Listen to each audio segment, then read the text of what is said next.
రుణానుబంధం. తనను హాస్పిటల్లో ఎవరు చేర్చారని అడగాలనుకున్న తులసమ్మ అడగలు లేదు.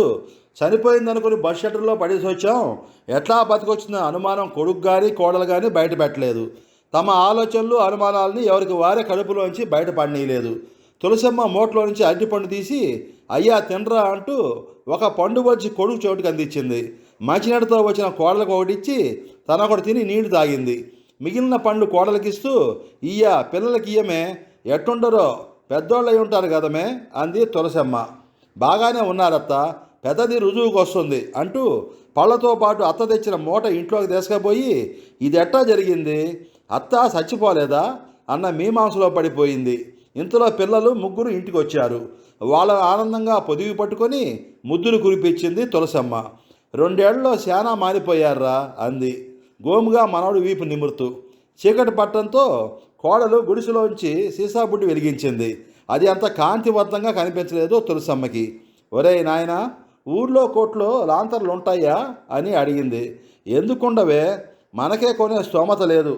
ఎంత ఉంటుందయ్యా? 100 110 ఉంటుందే. అయితే పోయి వాడు కొనకరాయ్యా, కిరసనాయలు పోయించుకొని అక్కడనే వెలిగించుకొనిరా అంటూ చీర కొంగులోంచి 150 రూపాయలు తీసిచ్చి మిగిలితే పిల్లలకి కారబూంది కొనకరాయ్యా అంది తులసమ్మ. అరగంటలో లాందర్తో వచ్చిన కొడుకు మంచం మీద పడుకున్న తల్లితో అమ్మ ఇదిగోనే లాందరు, ఇక గాలికి బుడ్డారిపోద్దన్న భయం లేదు అన్నాడు ఆనందంగా. అమ్మేయ్, పిల్లలు కూడి తిన్నారా? ఈ లాంతరు ఇంట్లో పెట్టి మనకు కూడా పెట్టు అంటూ కోడలికి ఆర్డర్ వేసింది తులసమ్మ. ఉన్నదేదో తిని చేతులు కడిగేశారు. పిల్లలు ఒక మూల పట్టల మీద పడుకుని నిద్రపోతున్నారు. అత్త నువ్వు కూడా పడుకో అంటూ గుడిసె మధ్యలో ప్లాస్టిక్ గోనె సంచి పరిచింది కోడలు. ఇప్పుడల్లా కాదులేమ్మా, కాస్త పనున్నది, మీరు కూడా నిద్రపోయేదానికి లేదు, అంత కాకపోతే రేపు అనెక్కూడదు గానిలే అంది తులసమ్మ. ఎందుకత్త, రేతంతా మాట్లాడుతూ కూసుకుంటావా, నిద్ర రావట్లేదా అంది కోడలు.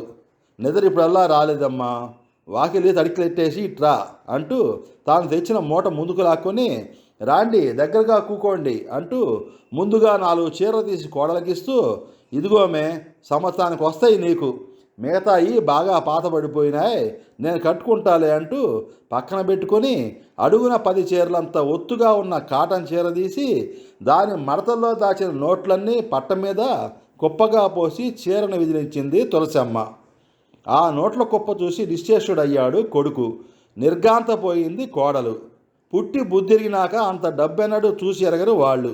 ఇది కళ నిజమా అన్న సందిగ్ధంలో పడి ఒకరి మొహాలొకరు దిగ్భ్రాంతో చూసుకున్నారు. చేత్తో నోట్లు పట్టుకొని చూసి ఇది నిజంగా డబ్బే అనుకొని అమ్మ ఇంత డబ్బెక్కడదే అడిగాడు కొడుకు అమాయకంగా.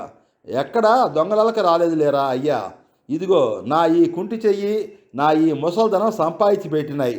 ముందు ఏ నోట్లుగా నోట్లు ఏరి బొత్తులుగా పెట్టండి, తర్వాత అన్నీ కలిపి లెక్క పెడదాం అంది తులసమ్మ. అలాగే వీటికి బొత్తులుగా పెట్టి చివరిగా అన్నీ కలిపి లెక్కించారు. ఫలితం అర్ధరాత్రి 2 గంటల ప్రాంతంలో తేలింది. మొత్తం 70,650 రూపాయలుగా లెక్క తేలింది. అమ్మో, ఎంత డబ్బే, ఇంత డబ్బే చేసుకుంటామే అన్నాడు కొడుకు అమితాశ్చర్యంతో అమాయకంగా. ఏదో ఒకటి చేసుకోవచ్చులేరా పిచ్చి నా కొడక, ఇదంతా నీకోసమే కదయ్యా, 7 ఏళ్ల వయసు నుంచే పనులకపోయి కట్టబడుతున్నావయ్యా, ఇంక మీదట కూలీ పని చేయొద్దని చెప్పను కానీ రేతి పడుకునేటప్పుడు తెల్లారితే పనెట్ట అని ప్రతినిత్యం ఇషారించకుండా దిగులు లేకుండా ఉండొచ్చు. అనుకోకుండా వచ్చిపడిన ఆ డబ్బుతో వాళ్ళు ఆనందంగా గడిపారా? తులసమ్మ సంతోషంగా మనవడు మనవరాళ్ళ చదువులు పెళ్ళిళ్ళు చూసి చనిపోయిందా? చివరికి ఆమె జీవితం ఏమైంది తెలుసుకోవాలనుకుంటే వచ్చే 5వ భాగం వినండి మిత్రులారా. మా బావగారు కీర్తిశేషులు అయినాల కనకరత్నాచారి గారు రచించిన ప్రచురితమైన ఈ కథను మీకు చెబుతున్నాను. ఈ కథ మీకు నచ్చినట్లయితే వెంటనే సబ్స్క్రైబ్ చేసుకోవాల్సిందిగా కోరుతున్నాను. యూట్యూబ్లో డిఎస్ రావు రీల్స్ అని టైప్ చేసి వచ్చిన కథలన్నింటినీ ఆదరిస్తారని ఆశిస్తున్నాను. లైక్ చేయండి, మీ తోటి వారికి షేర్ చేయండి, మీ కామెంట్ను మాకు తెలియజేయండి. మీ దార్ల శ్రీనివాసరావు, ఒంగోలు ఆర్టీసీ కంట్రోలర్.